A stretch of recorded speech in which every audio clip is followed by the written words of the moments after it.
আসসালামু আলাইকুম সবাইকে। আশা করি আপনারা সবাই ভালো আছেন। আর আমি তো সবসময় ভালোর সাথে। তাই আরও একটা ভয়ঙ্কর ঘটনা নিয়ে ফিরে এলাম আমি তরিকুল জুনিয়র আপনাদের মাঝে। আজকের ঘটনাটা খুব খুব স্পেশাল হতে চলেছে, কারণ আজকের ঘটনাটা যিনি পাঠিয়েছেন তিনি আমাদেরই প্রতিবেশী দেশ ইন্ডিয়ার বাসিন্দা। অনেক ভালো লাগে যখন আপনারা আমাদের ভয়ের বারান্দা দেশের এমনকি দেশের বাইরে থেকেও শোনেন। অসংখ্য ঘটনা পাঠান আমার কাছে, আর আমিও চাই যে আপনাদের বেশি বেশি করে ভয় দিতে, কারণ ভয়ের জন্যই আমাদের এই এপিসোডগুলো। আশা করি আপনারা ঠিক এইভাবেই আমাদের ভালোবেসে যাবেন, আমাকে সাপোর্ট করে যাবেন। তাই আর কথা না বাড়িয়ে আমি সরাসরি ঘটনায় চলে যাচ্ছি। যেভাবে লেখা আছে আমি ঠিক সেভাবেই পড়ার চেষ্টা করছি। তিনি লিখেছেন, আমার নাম রোহিত, বাড়ি পশ্চিমবঙ্গের দুর্গাপুরের কাছের এক গ্রাম। এই ঘটনাটা আমাদের গ্রামের এক ভয়ঙ্কর অধ্যায় নিয়ে। আমি নিজে সেই ঘটনার সাক্ষী। এখনো রাত হলে মনে পড়ে, শরীর শিউরে ওঠে। আমার মনে হয় এই অভিজ্ঞতা শেয়ার করা উচিত, যাতে এমন কিছু কারো জীবনে না ঘটে। আমাদের গ্রামে সবকিছুই ঠিকঠাক চলছিল, কিন্তু সবকিছু শুরু হয় যখন গ্রামের পাশের বনে এক রহস্যময় লোক এসে থাকতে শুরু করে। তার নাম ছিল রুদ্রতান্ত্রিক। প্রথমে কেউ তাকে নিয়ে খুব একটা ভাবেনি। লোকটা একা একা থাকতো, গ্রামের লোকজনের সঙ্গে মেশার চেষ্টা করতো না। তার ভাঙা কুঠির থেকে প্রায় ধোঁয়া উঠত, আর রাতের বেলায় চিৎকার চেঁচামেচির শব্দ শোনা যেত। কিছু বুড়ো মানুষ বলতো সে কালো জাদু করে, কিন্তু বেশিরভাগ মানুষই এসব কথা বিশ্বাস করতো না। কিন্তু ধীরে ধীরে অদ্ভুত কিছু ঘটনা ঘটা শুরু হলো। গরু ছাগল আচমকা মারা যেতে লাগলো। গ্রামের অনেক মানুষ রাতে দুঃস্বপ্ন দেখে চিৎকার করে উঠত। কেউ কেউ বলতো তারা অদ্ভুত কিছু ছায়ামূর্তি দেখেছে, যা তাদের পেছনে ধাওয়া করেছে। শিশুরাও হঠাৎ অসুস্থ হয়ে পড়ত। গ্রামের বৃদ্ধ মোহনর কাকু একদিন বলেন, এই লোকটি ভালো নয়, সে আমাদের গ্রামে অভিশাপ নিয়ে এসেছে। কিন্তু কেউ বিষয়টাকে খুব একটা গুরুত্ব দেয়নি। এরকমই এক রাতে আমার বন্ধু দীপক রাতে বাড়ি ফিরছিল।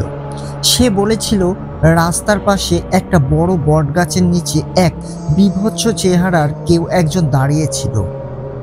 সে অবয়বটা দেখতে প্রায় 7 ফুটের মতো লম্বা। তার হাতগুলো অস্বাভাবিক লম্বা ছিল, আর চোখগুলো লাল টকটকে।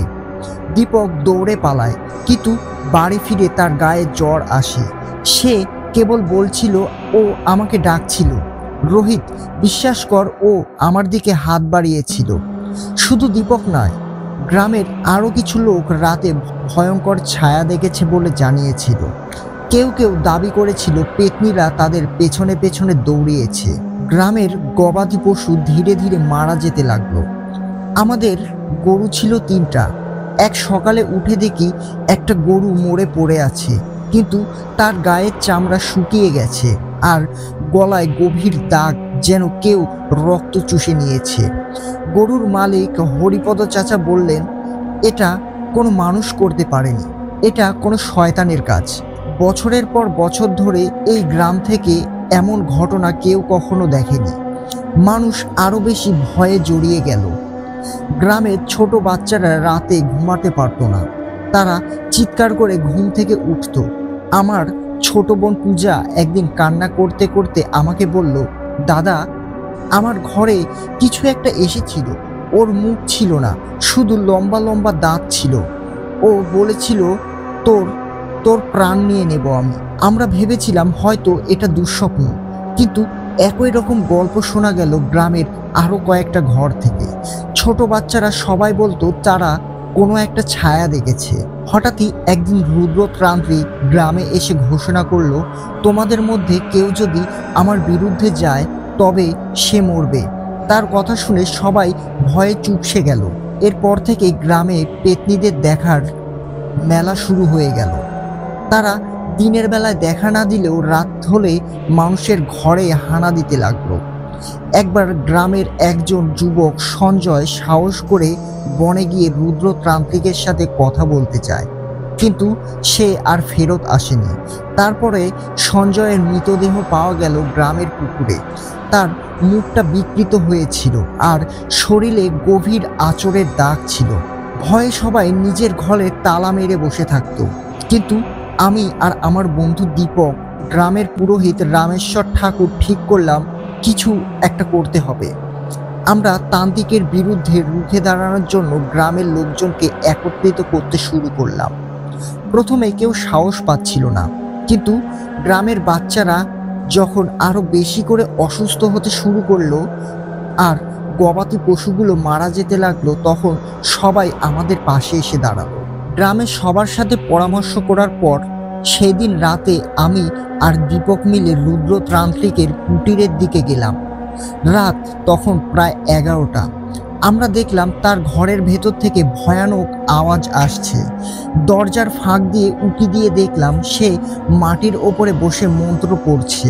মাটিতে একটি ভৌতিক চক্র এঁকে তার ভেতরে একটা মৃত মাথার খুলির ওপরে মোমবাতি রেখে বসে আছে। তার চারপাশে অদ্ভুত সব পানির হাড়গোড় পড়ে আছে। আমরা দেখতে পেলাম ঘরের এক কোণে একটা ছায়া ঘুরে বেড়াচ্ছে, কিন্তু সেটা যে মানুষ না এটা বুঝতে পারলাম। ছায়াটা তান্ত্রিকের নির্দেশ অনুযায়ী নড়াচড়া করছিল। হঠাৎ করে রুদ্রতান্ত্রিক চিৎকার করে উঠে বলল, এই গ্রাম আমি গ্রাস করব, আর কেউ আমাকে থামাতে পারবে না। হঠাৎ করেই লক্ষ্য করলাম রুদ্রতান্ত্রিক কোনোভাবে আমাদের দেখে ফেলেছে। সে আমাদের দেখার সাথে সাথে বলে উঠল, তোরা আমার যজ্ঞকে নষ্ট করতে এসেছিস, তোদের খুব খারাপ পরিণতি হবে। আমরা দ্রুত ভয়ে পালিয়ে এলাম। এসে গ্রামের সবাইকে খবর দিলাম। গ্রামের পুরোহিত রামেশ্বর ঠাকুর বললেন, এটা কোনো সাধারণ তান্ত্রিক নয়, সে শয়তানের সঙ্গে চুক্তি করেছে। আমরা তাকে না থামালে পুরো গ্রাম শেষ হয়ে যাবে। আমরা সবাই একজোট হলাম। পুরোহিত আমাদের শেখালেন কিভাবে মন্ত্র পড়তে হবে। আমরা ঠিক করলাম একসঙ্গে তান্ত্রিকের কুটিরের দিকে যাব। সেই রাতে আমরা প্রায় 30 জন মিলে লাঠি, মশাল আর মন্ত্রর বই নিয়ে বনের দিকে রওনা দিলাম। তান্ত্রিক আমাদের আসতে দেখেই পেতনিদের ডাকতে লাগলো। সেগুলো যেন রাতের অন্ধকার থেকে বেরিয়ে এলো। তারা দেখতে ভয়ঙ্কর ছিল, কেউ অর্ধেক মানুষের মতো, কেউ বা একেবারেই অদ্ভুত। কিন্তু পুরোহিত আমাদের বলেছিলেন ভয় পেলে তারা শক্তি পাবে। আমরা সাহস নিয়ে মশাল দিয়ে পেতনিদের দিকে এগিয়ে গেলাম। পুরোহিত মন্ত্রপাঠ শুরু করলেন। মন্ত্রের শব্দে পেতনিরা দুর্বল হতে শুরু করলো। একসময় রুদ্রতান্ত্রিক নিজেই মাঠে নেমে এলো। তান্ত্রিক আমাদের ভয় দেখানোর জন্য তার কালো জাদুর শক্তি ব্যবহার করতে লাগলো। সে একটা বিশাল ধোঁয়ার মতো অদ্ভুত কিছু সৃষ্টি করে আমাদের সামনে দাঁড় করালো, কিন্তু রামেশ্বর ঠাকুরের শক্তিশালী মন্ত্র দিয়ে সেই ধোঁয়া ভেদ করে দিলেন। তান্ত্রিক বুঝতে পারলো সে হারছে। গ্রামের সবাই একসঙ্গে চিৎকার করে উঠল।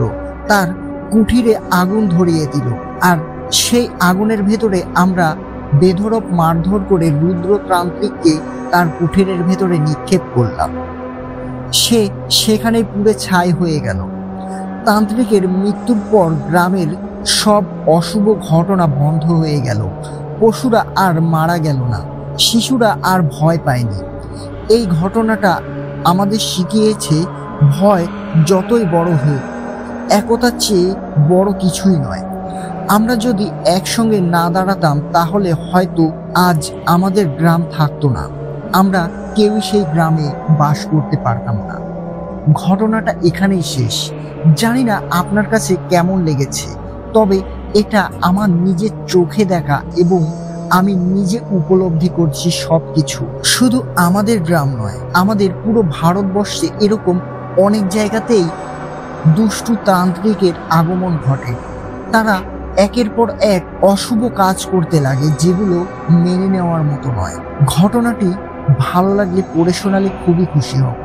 আর এই ঘটনাটা সিলেক্টেড হলে অবশ্যই আমাকে জানাবেন। তারপরেই রোহিত ভাই তার হোয়াটসঅ্যাপ নাম্বার দিয়েছেন। রোহিত ভাইয়ের উদ্দেশ্যে বলছি, আপনার ঘটনাটা আমাদের ভয়ের বারান্দায় সিলেক্টেড হয়েছে।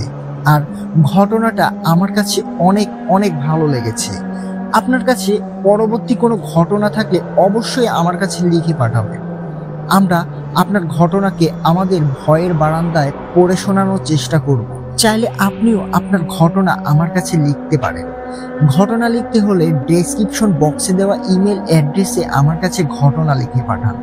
torikul01752@gmail.com লিখে পাঠিয়ে দিন আপনার সাথে ঘটে যাওয়া কিংবা আপনার জানাশোনা ভয়ঙ্কর সব ঘটনা। ঘটনাটা অবশ্যই বাংলায় লিখতে হবে। আর আমাদেরকে কে কোথায় থেকে শুনছেন অবশ্যই কমেন্ট করে জানাবেন। কথা হবে অন্য কোনো এপিসোডে। আজকের মতো বিদায় নিচ্ছি।